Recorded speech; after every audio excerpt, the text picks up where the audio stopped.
온통 하얗던 빙산에 여름이 찾아왔습니다.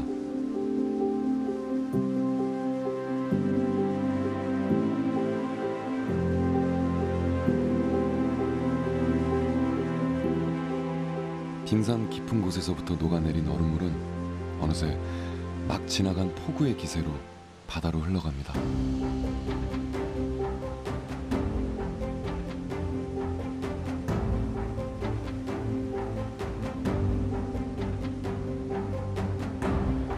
한때는 결코 녹을 일 없을 거라고 생각했던 얼음들이었습니다.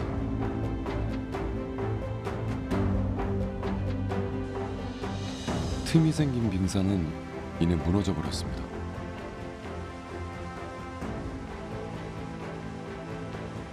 수만 년 전설처럼 숨어있던 빙하 속 거친 땅이 드러나고 마치 판도라가 열리듯 세상은 변하고 있습니다.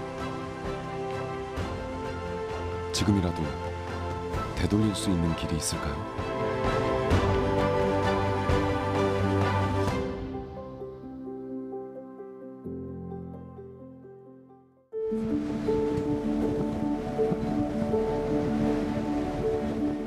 총 면적의 60%가 빙하로 덮여 있는 스발바르 피오르드.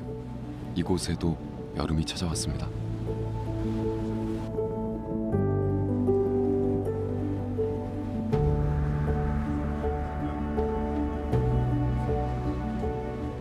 지구 온난화의 영향을 가장 심각하게 받는 곳 중 하나입니다. 그 바다 위에서 굵은 밧줄을 내리는 작업이 한참입니다. 이번엔 붉은 통이 달린 장치를 띄웁니다.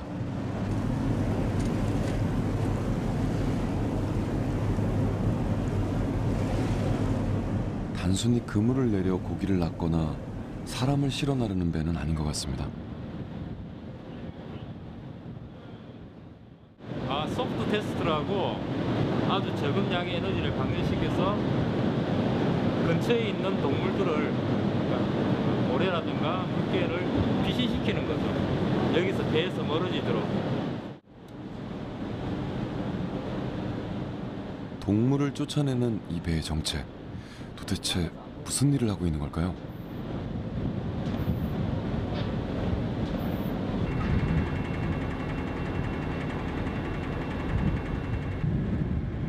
지난 8월 스발바르 롱이어 비엔 항구.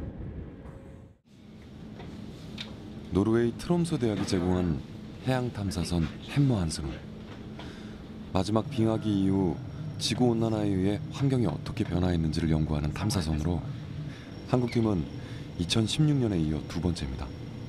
탐사의 시작은 시출 지점 선정부터입니다. 인공적으로 지진파를 발생시켜서 지층 하부로 내려보내면 서로 물리적 특성이 다른 지층에서 반사가 일어나게 되고요. 그 반사가 일어난 신호를 스트리머라는 수질 장비를 통해서 기록을 하게 되는 거죠. 그걸 통해서 이런 어떤 탐사가 지나간 그 지층의 단면을 저희가 볼 수 있는 거죠. 그 지층의 단면을 통해서 퇴적층이 어느 정도 두껍게 쌓였고 대략적으로 어떤 종류의 퇴적층이 어떤 프로세스에 의해서 쌓였는가를 저희가 알 수 있게 되는 거죠. 시대별 퇴적층의 물리적 차이를 이용한 탐사법. 가장 다양한 구조를 갖고 있는 지질이 시출 대상이 됩니다. 저 정도면 많이 쌓였네요.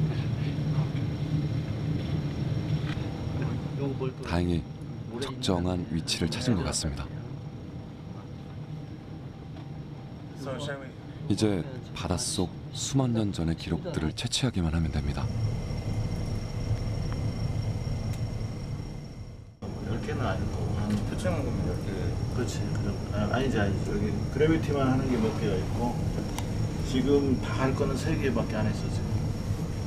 그러니까 박스까지는 5개 정도밖에 안 했지. 한 대여섯 개면 될 것 같은데. 아이젠 신고 100kg 지금 100kg로 지금 안 뛰고 넘어. 첫 시출. 다행히 날씨가 도와줍니다. 시출 방식은 무게추를 떨어뜨려 중력의 힘을 이용해 해수 지층까지 통과시키는 중력 코어로 진행됩니다. 최고 6m 시출까지 기대하고 있습니다. 얼음이 녹게 되면 이제 물에서 그 생물들의 생산 활동이 많이 늘어나게 되거든요. 그럼 생산 활동이 많이 늘어나게 되면 그들이 죽게 되면 또 그 흔적을 퇴적물에 남기게 됩니다. 그래서 우리가 어떤 빙하라든지 아니면 그 어떤 해류에 들어오는 어떤 그 강도 아니면 그를 통해서 그 환경이 어떻게 변했는지 이 전체가 우리가 그동안 한 1000년, 20,000년 동안 기후가 어떻게 변했는지 그 증거를 우리가 퇴적물 속에서 얻기 위해서 지금 탐사를 수행을 했습니다. 바닷속 수만 년을 거슬러 내려갔던 엄청난 압력과 밀도의 해저 지지를 뚫고 퇴적층 샘플을 담아온 코어 기둥이 세상 밖으로 올라왔습니다. 먼저 시료와 뒤섞이지 않도록 외부 이물질부터 씻어냅니다. 지금부터 진행되는 코어 분리 과정은 정교하게 이루어집니다. 드디어 모습을 드러내는 첫 코어. 장정 예닐고비부터 뽑아내는 건 그 무게보다 쉽게 구할 수 없는 귀한 시출 자료라는 점 때문입니다.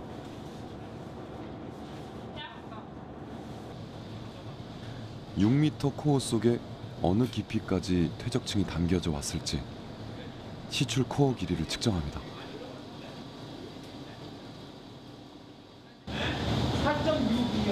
4.625. 조영진, 너는 위에서부터 여기까지 자르고 나머지한테.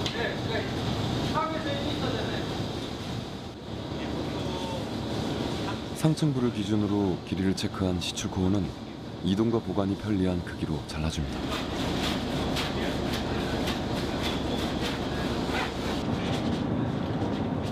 원통 안을 가득 채운 퇴적물. 근데 압이 1000년이 넘는 시간 동안 코어가 1cm도 채 안 쌓이는 사실을 되짚어 본다면 코어 4.625m라는 길이가 얼마나 많은 시간의 기록들을 담고 있는지 놀라울 정도입니다.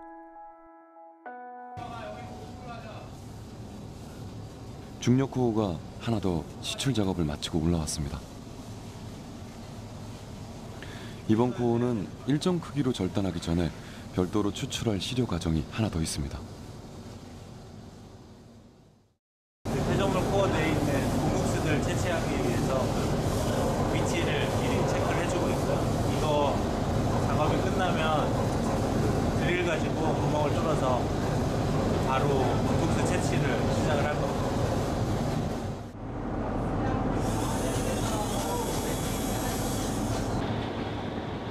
코어의 일정한 간격으로 구멍을 내고 그 구멍에 가는 호스를 꽂아 주사기를 연결합니다.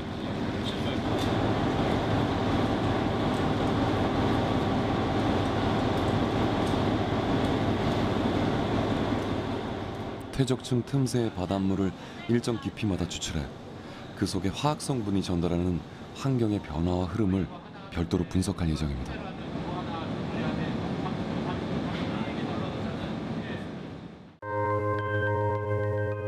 수만 년이라는 시간의 깊이가 채워지고 있습니다.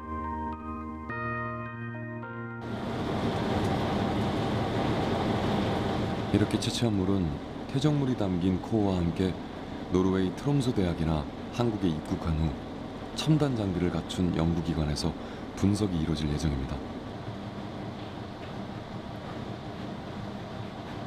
물을 뺀 퇴적물도 시료로 사용됩니다.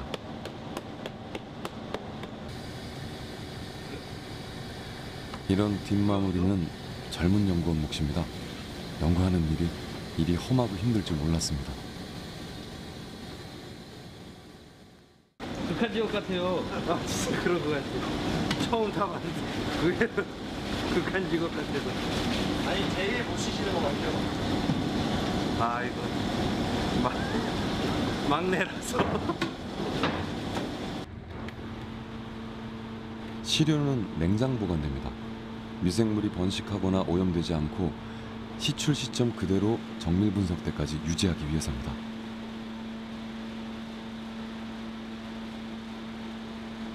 드디어 시료 채취가 끝났습니다. 그 어느 때보다 고된 작업이었습니다. 이 옷을 어떻게 하세요 이제? 네. 옷 어떻게 해요? 아, 우선 이제 세탁기에서 다시 세탁하고 이제 다음 크루즈 때 다시 재활용하고 있습니다. 거진 밤새다시피 하셨어요. 예, 그래프 코어는 끝나셨는데 네. 좀 개운하시겠어요? 예, 그래도 예상보다 좀 많이 한 건 아닌데 그래도 생각한 것만큼은 안 되지만 어느 정도 시료를 얻을 수가 있어서 보람내고 앞으로 결과가 어떻게 나올지 좀 기대되고 있습니다. 연구진의 노동 강도가 얼마나 강했는지는 이 흙투성이 된 옷들이 그 증거입니다. 하지만 지구가 온난화에 훼손된 것에 비하면 아무것도 아니라고 그들은 말합니다. 그것이 그들이 이 연구를 끝낼 수 없는 이유입니다. 아직 미지의 연구 분야가 많은 북극. 하는 건데요. 작은 봉경의 시료 하나가 담고 있는 수많은 기록들을 모아 정밀한 게 나중에 지구의 건강을 회복하는 길을 찾는데 도움이 되고 싶을 뿐입니다. 어차피 저희들 그냥 가본 연구원이니까 가장 기본적인 책무 중에 하나가 그냥 오블리게이션이 결과를 내주는 거잖아요. 그럼 누군가는 저희 후학들 저희들보다 뒤 세대들이 저희들이 겪었던 뭐라고 해야 될까, 시행착오 같은 거 적게 하잖아요.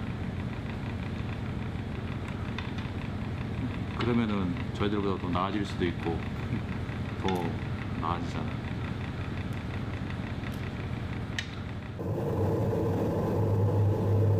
햄머한 스노를 떠나 스피츠베르겐 섬 리알슨으로 이동합니다. 이곳의 빙하도 거친 속살을 드러내며 녹아가고 있습니다.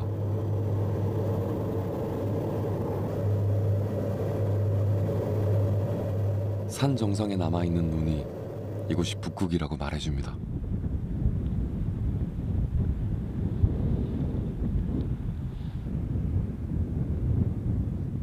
얼음이 사라지고 습지가 된 해안가는 먹이를 찾아온 바닷새 무리가 차지하고 있습니다.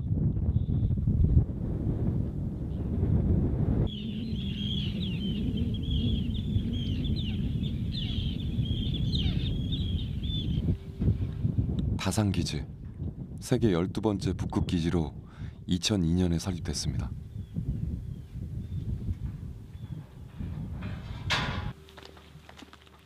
평균 6명의 연구원들이 일정 기간 상주하면서 북극의 기후변화와 지질자원 등의 연구를 하고 있습니다. 안녕합니다.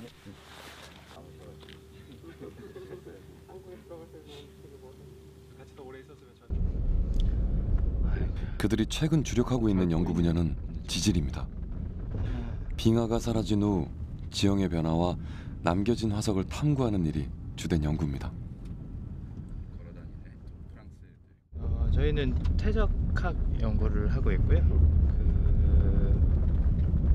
어려우실 수도 있겠지만 암석을 보고 암석을 연구해서 과거의 환경이 어땠는지, 과거에 암석이 쌓일 당시에 퇴적 환경이 어땠는지 이런 거를 복원해내는 연구를 진행하고 있습니다.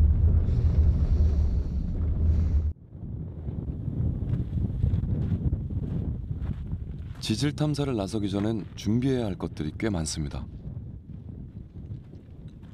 우선 총. 언제 어디서 어떤 야생동물들이 출몰할지 모르기 때문에 총을 항상 소지하는 게 원칙입니다. 그래서 다산기지에 입소하는 모든 사람들은 총기 훈련부터 받습니다.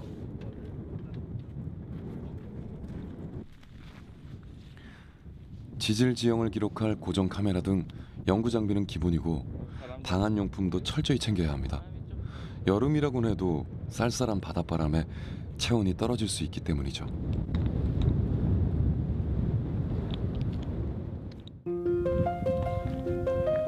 한 짐 가득 메고 이제 출발합니다.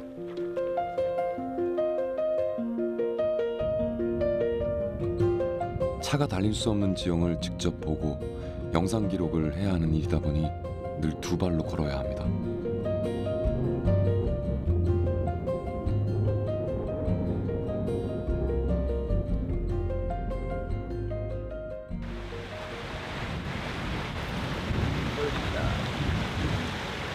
여기서부터 예. 시작하시고 저는 중간부터 올라가고 있겠습니다. 제가 SYC 01. 제가 아래쪽에 있으니까 총은 제가 메고 이제 각자 흩어집니다. 큰 줄기는 지질이지만 서명호 씨는 변형된 지침 구조, 오재령 연구원은 퇴저감이 연구 대상입니다. 위에서 만나서 거기서 점심. 지질이라는 큰 산을 두고 각자 다른 이야기를 탐사합니다. 그러나 때론 돌고 돌다 보면 하나의 큰 이야기가 되기도 합니다.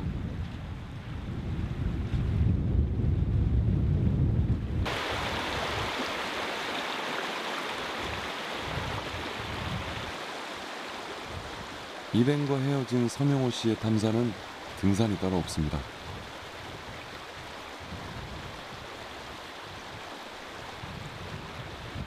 지형의 큰 줄기를 관찰하고 영상으로 기록해야 하는 연구이다 보니 동해 번쩍 서해 번쩍 움직임이 많고 바쁩니다. 그냥 걷기도 힘든 바위 언덕을 지칠 법도 한데 멈추는 법이 없습니다. 쉼없이 쟁걸음으로 걷는가 싶었는데 자세히 보니 서너 걸음을 옮길 때마다 사진을 찍고 또 찍습니다. 걸어 다니면서 이제 사진을 중첩되게 촬영을 하죠. 상당히 이제 단순한데요. 이제 많이 움직여야 되거든요. 원래 계획은 드론을 날려가지고 촬영할 계획이었는데 이 지역에서 드론을 사용할 수 없다고 해가지고 본의 아니게 이제 걸어 다니면서 찍고 그 사진으로 모델링을 하게 되었는데요. 결과적으로는 좀 더 해상도가 좋은 그런 결과물을 얻을 수 있을 것 같습니다.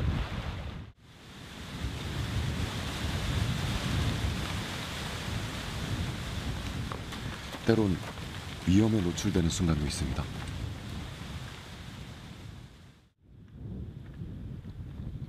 이렇게 찍은 사진들은 3D 작업을 거쳐 지형도로 완성해 과거의 지형과 비교하는 연구 자료로 쓰입니다. 그가 북극에서 하루 평균 10km를 걷는 이유입니다.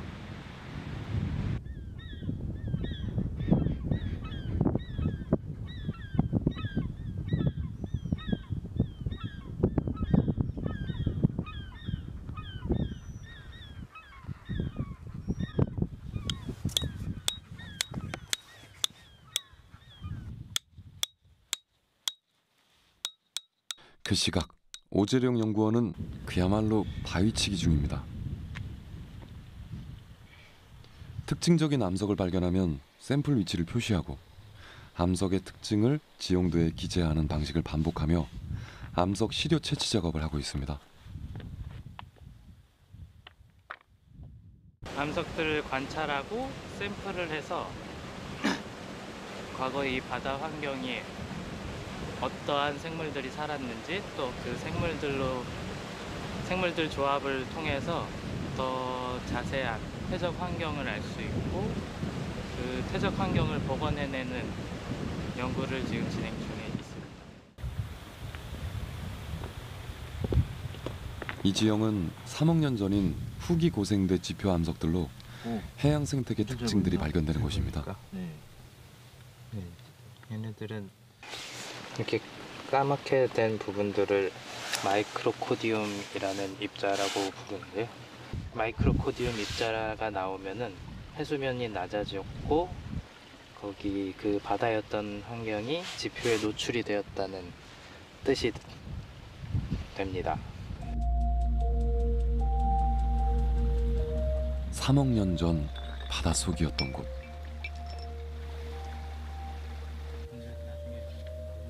물이 빠진 자국 주변엔 산호화석도 눈에 띕니다.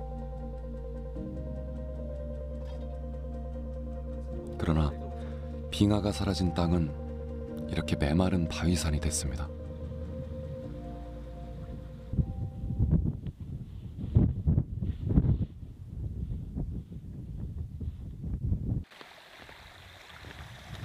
3시간의 탐사 후 다시 만난 지질 연구팀.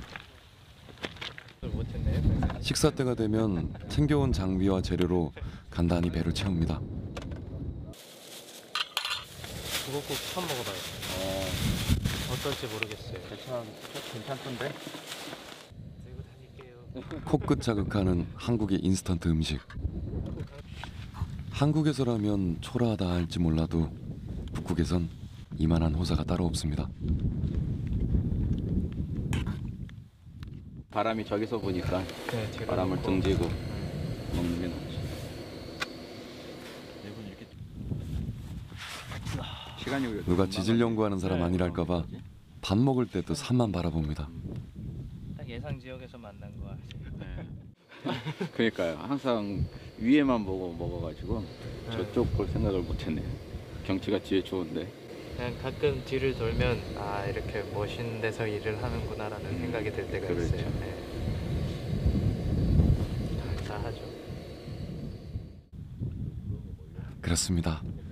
북극 앞바다 내려다보며 북어국 먹어본 추억 가지고 있는 사람이 세상에 몇이나 되겠습니까?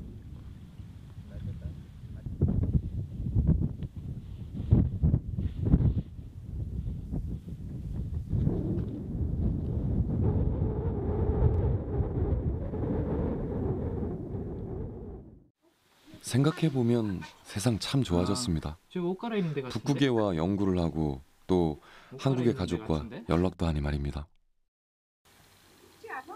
네, 안 추워요. 괜찮아요. 아, 여기 식당에서 해줘요. 음식은 맞아? 네, 잘 맞아요.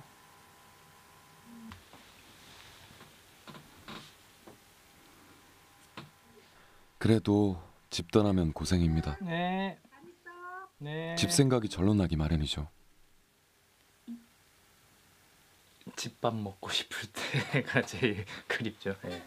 된장국에 뭐 김치찌개 이런 거 먹고 싶을 때가 제일 생각나고, 그리고 가끔 뭐 아플 때 뭐 이럴 때 좀 생각납니다.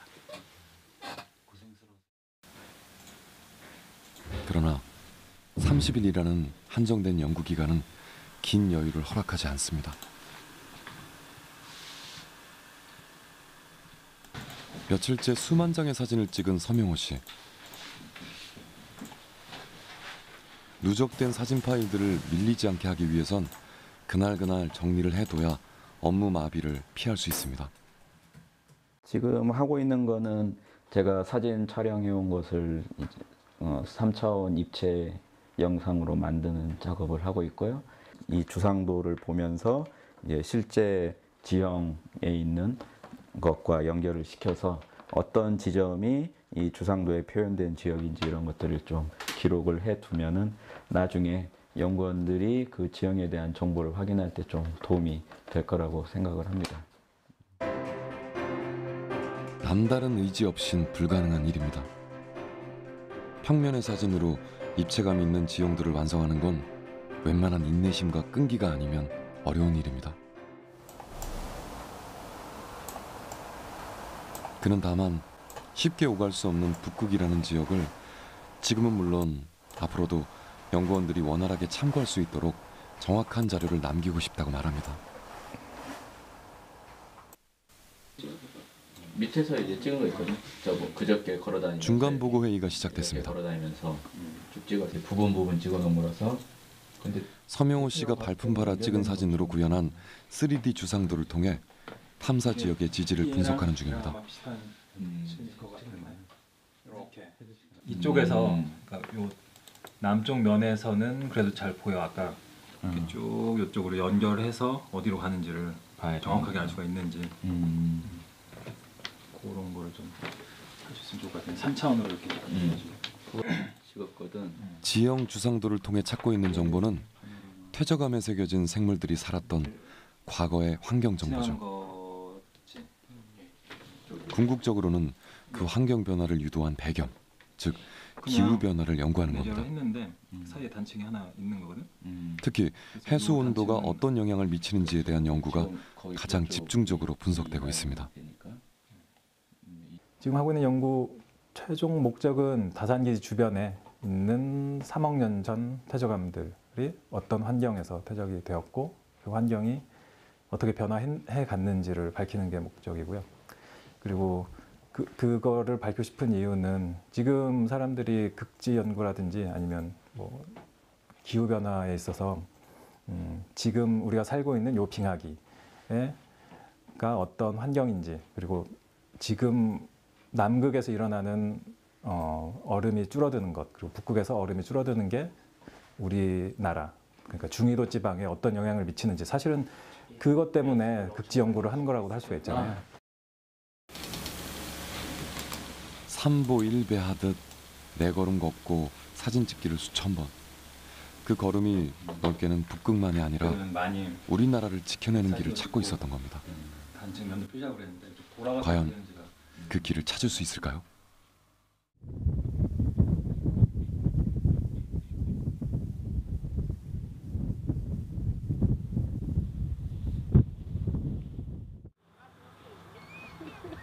길을 찾기 위한 수고는 아직 끝나지 않았습니다.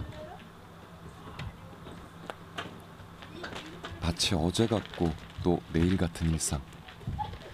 연구원들의 데자뷰 같은 탐사가 또다시 시작됩니다.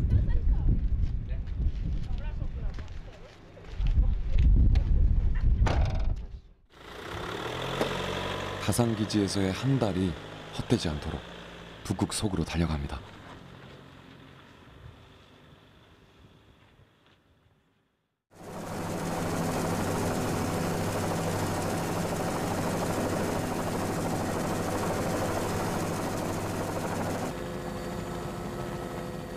북극해를 가르는 쇠빙선, 우리의 아라오노입니다.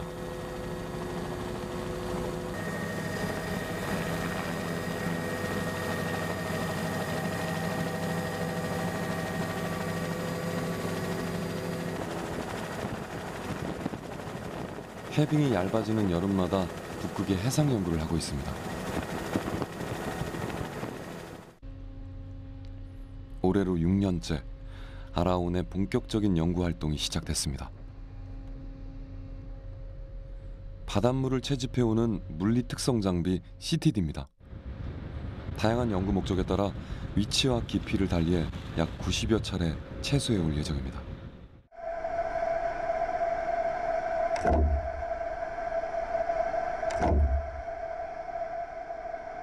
10리터씩 24개의 채수병으로 구성된 장치는 물속 환경을 감지하는 센서들이 장착돼 있어 연구자가 원하는 깊이와 수온, 염분, 산소 용존량, 플랑크톤의 양 등에 맞춰 최적의 해수를 담아오도록 고안된 장치입니다.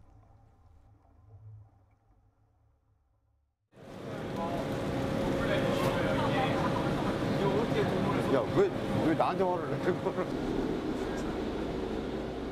올해 5번째 아라온에 탑승하는 주영민 박사는 채수된 바닷물에서 식물 플랑크톤 양을 분석해 이전 기록들과 비교해 볼 예정입니다. 그가 거대한 북극에 사는 눈에도 보이지 않는 마이크로 크기의 플랑크톤과 씨름하는 이유가 있습니다. 아시는 것처럼 북극의 해빙은 갈수록 줄어들고 있고요. 그거에 의해서 바다의 해양 환경이 변하고 있습니다. 근데 제가 연구해보는 식물 플랑크톤은 바다 내에서 1차 생산자로서 환경 변화에 가장 먼저 반응하는 생물 중에 하나거든요. 그래서 이러한 기후 변화가 있다고 하면은 반드시 식물 플랑크톤에도 영향을 끼칠 거라고 예상을 하고 거기에 대한 자료를 확보하기 위해서 연구를 좀 하고 있는 거죠. 정진영 박사가 담는 북극 바닷물 속에는 또 다른 세계가 담겨 있습니다.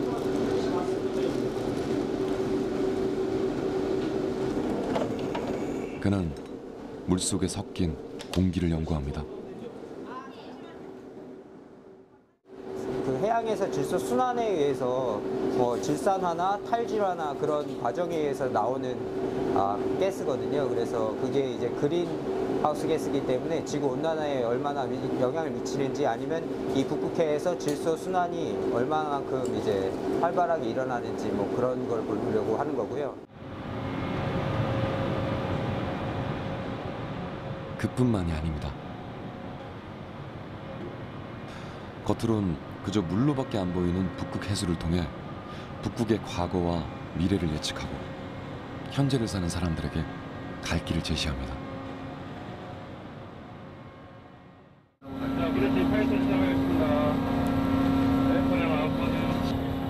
바닷속에서 어떤 대상을 찾느냐에 따라 채수 방식도 다릅니다.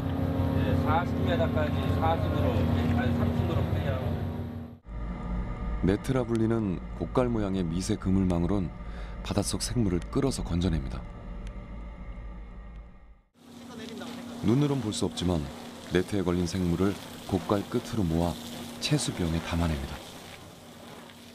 수심 이쪽에 있는 치어나 아니면 지금 치어 타깃해가지고 쓰고 있거든요. 그래서 저희는 지금 치어 대상으로 하고 있기 때문에 망구가 1m 50 해가지고 좀 크게 해가지고 큰 생물, 동물 플랑크톤하고 치어 대상으로 해가지고 채집 목적을 하고 있습니다.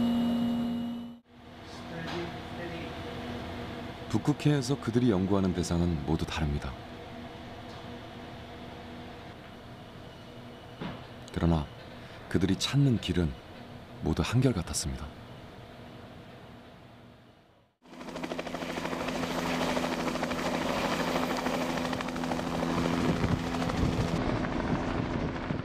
오전 내내 분주한 헬기.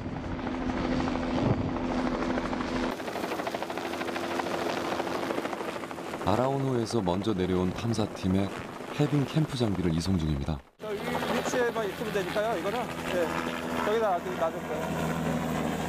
못 들어요. 300, 이거 300kg 넘는. 해빙 위로 옮겨온 장비는 이송 중 손상될 것을 우려해 구성품들이 분리된 채 도착했습니다. 어떨까요? 이제부터 해빙 위에서 조립해야 합니다. 이는 해빙 부위라 불리는 장치로 극지연구소와 연구협정을 맺은 스페인 팀과 공동 연구로 진행될 예정입니다. 해빙 부위는 현재 이 위치에 고정돼 해빙이 녹아 수명이 다할 때까지 모든 움직임을 전송해 주도록 설계되어 있습니다. 스페인 팀 장비는 굉장히 고성능 GPS가 있어서 아주 작은 움직임도 감지할 수 있습니다. 그래서 어떤 웨이브가 있거나 이 움직임이 있을 때 이게 기준적인 아직 우리나라의 북극해 연구 역사가 길지 않아서 극한 지역에서 쓰는 연구 장비들은 주로 미국, 유럽 등이 개발한 장비들이 운영되고 있습니다. 우리의 쇠빙선과 그들의 장비, 상호 협조로 지속되는 북극 연구이기에 더욱 큰 의미가 있습니다. 이게 기후변화 연구는 북극의 기후변화 연구는 온 인류가 같이 공동으로 대처해야 될 문제니까요. 이 여러 나라가 협력해서 이런 장비도 협력하고 연구도 이제 공동으로 하는 경우가 굉장히 많습니다. 이게 굉장히 좋은 점이 있습니다.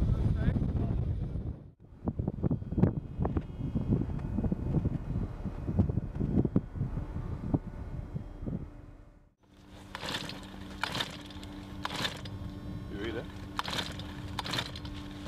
추워서 그런 것 같아요. 테스트할 때 잘 됐는데. 어제 잘 됐는데. 한번 다시 해보시죠.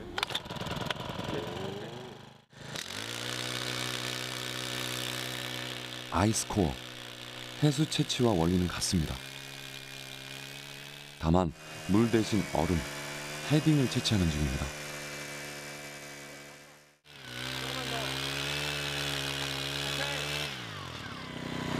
둘, 셋. 이거 왜 이렇게 잘 돼? 레드 카페.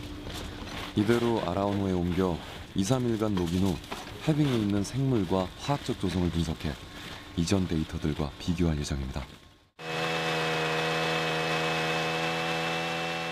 지금이야 순조롭지만 처음엔 웃지 못할 어려움도 많았습니다. 맨 처음에는 이렇게 장비를 구매를 해왔는데 저희가 노하우가 없어가지고 좌충우돌 많이 했었어요. 그래서 어떻게 엔진을 켜야 되는지, 아이스 코어는 갖고 왔는데 어떻게 이걸 처리해야 될지 아무도 몰랐는데 그렇게 일단은 선진국의 노하우를 많이 저희가 전수를 받았고요. 그래서 지금은 선진국 저희 수준도 지금 거의 선진국 수준으로 지금 그 아이스 코어 캠프 연구를 진행할 수 있습니다. 예. 1m가량의 얼음 기둥을 하루 20개씩 총 3일에 걸쳐 채취할 예정입니다. 얼어있던 해빙 생명체를 만나기 위해 시료 정리부터 분석까지 처리할 일이 산더미입니다.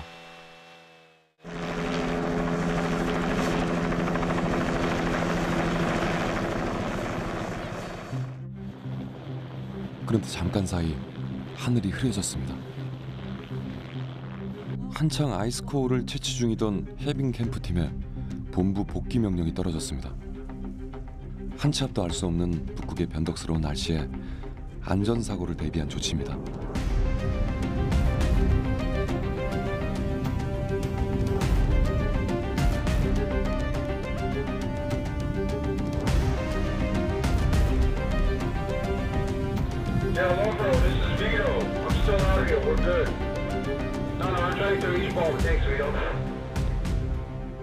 예, 정 박사 지금 어디세요? 예, 저희 실험실에 있습니다. 예, 잠깐만 브릿지로 올라오시겠습니까, 이상? 알겠습니다. 예. 시야업보도 안 되는 이런 날씨에 아직 아라우노에 복귀하지 못한 연구팀들이 있습니다. 통신까지 두절돼 아무래도 찾아 나서야 할 것 같습니다. 헬기가 지금 알아온 위치를 지금 고정으로 알고 있을 텐데 저희가 움직였다가 헬기가 뜨면 다시 못 만나고 그럴 수 있죠. 헬기는 지금 못 떠요. 네네. 지금 상태가 안 좋아서 이 배가 가서 모시고 오는 게 제일 좋은 방법인데 지금 상황에서는요 한번 빼면 다시 들어올 수 없습니다. 왜냐면은 저기 해빙 생물은 둘째치고요. 지금 저기 해빙 위에 박아놓은 부위들이 다시 재진입하면 분명히 깨지거든요. 그럼 저 수명은 끝나는 거기 때문에 한번 빠지고 나가면 이 해빙이 다시 오면 안 돼요. 북극에서 맞는 최대 위기. 헬기만 이륙할 수 있다면 간단히 해결될 수 있는 문제지만 현재 북극의 해무는 헬기 이륙조차 불가능한 상황입니다.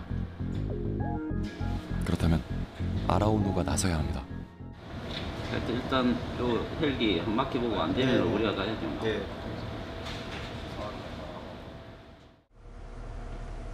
오랫동안 준비한 고가의 장비들이지만 연구원들의 안위와 바꿀 정도는 아닙니다. 그때 헬기가 이륙을 시도합니다.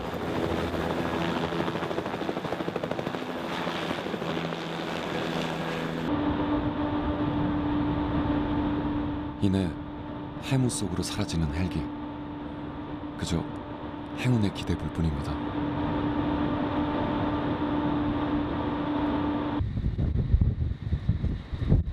아무리 노련한 헬기팀이라도 GPS만으론 지형을 예측할 수 없는 북극 상해에서 우리 연구원들을 무사히 찾아 복귀시킬 수 있을지 노심초사 강성호 박사의 애가 탑니다.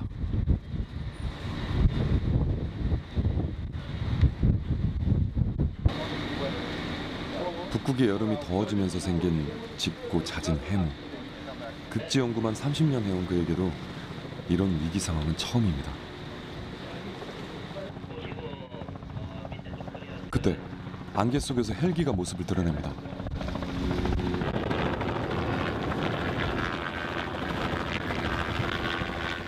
다행히 우리 연구원들도 타고 있습니다.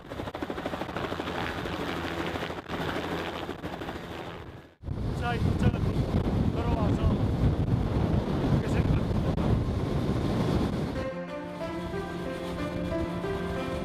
이제야 얼굴색이 돌아오는 강 박사. 버선발로 연구원들을 맞으러 갑니다. 별 탈 없이 안전하게 돌아왔으니 그거면 됐습니다. 이렇게 날씨 때문에 가끔 여행하시겠습니다. 아 근데 뭐 이번이 제일 많이 고생한 것 같습니다. 예. 예. 예. 제가 무사히 도착해 다행이시네요. 네. 하드보트, sir. 탐사대원 전원을 무사히 태운 아라우노. 다시 북극해를 향해 달립니다.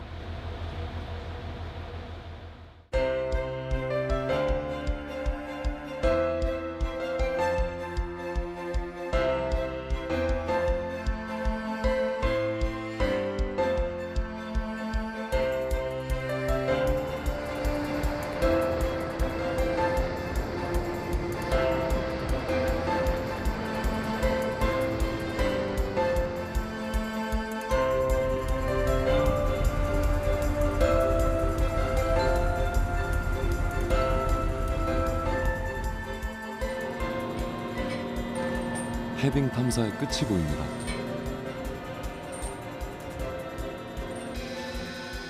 아라온 탐사팀은 2016년부터 북극해에 무어링이라는 탐사 계류 장치를 바닷속에 설치하고 있습니다. 1년 12달 중 여름 한 달밖에 북극을 탐사할 수 없는 한계를 극복하기 위해 설계된 장치입니다. 물속에다 그 계류 장비를 설치해서 1년 내내 물 위에서 생물학적인 현상이 어떻게 일어나는지, 그러니까 물 위에서 생물들이 떨어져서 그 바닥에 얼마나 많은 생물들이 1년 내내 이렇게 분포하는지, 그리고 해류가 어떻게 흘러가는지, 또 영양염 같은 화학적인 성분이 어떻게 변화하는지, 그러니까 전체 물리적인 현상, 화학적인 현상, 그다음에 생물학적인 현상을 이 여름 동안이 아닌 1년 내내 이 관측을 통해서 그 연간 어떻게 변화하는지를 알기 위해서는 이런 그 계류 장비를 설치하는 게 유일한 방법이거든요. 무어링의 바닷속 기록은 GPS 전송이 안 되기 때문에 1년 후 다시 돌아와 수거해야 누적된 기록을 얻을 수 있습니다. 그러나 안타깝게도 2016년 보낸 무어링은 되찾지 못했습니다. 부디 이번 무어링만큼은 내년 여름 다시 아라온으로 돌아오길 기대하며 북극해로 떠나보냅니다. 북극을 지키고 지구를 지킬 방법, 그 길을 알고 있는 북극 바다. 이제 우리에게도 이 바다를 온전히 연구할 수 있는 지속 가능한 연구 환경이 필요합니다. 극지 연구의 한계라고 그럴까요? 아라온은 지금 현재 북극뿐만 아니라 남극도 이제 연구를 하러 가야 하는 상황이라서 저의 개인적인 바람은 이제 제2세빙선이 우리나라에 생겨서 아라온은 뭐 북극, 아니면 제2세빙선은 남극 이렇게 분야를 나눠서 좀 더 이제 여름 한철뿐만 아니라 이제 봄이나 뭐 가을, 뭐 겨울에는 이렇게 뭐 힘들다고 해도 얼음이 줄어들면서 점점 세빙선이 따라가면서 그거를 이제 변화 양상을 연구하는 것도 상당히 중요하다고 생각해요.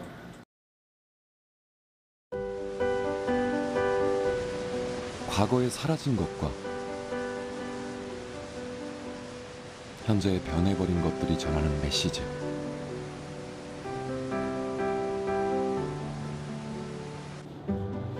미래를 살아내는 방법. 제가 안쪽에 있으니까 총은 더 늦기 전에 북극의 땅에서 또 그 바다에서 우리는 우리가 가야 할 길을 찾아야 합니다.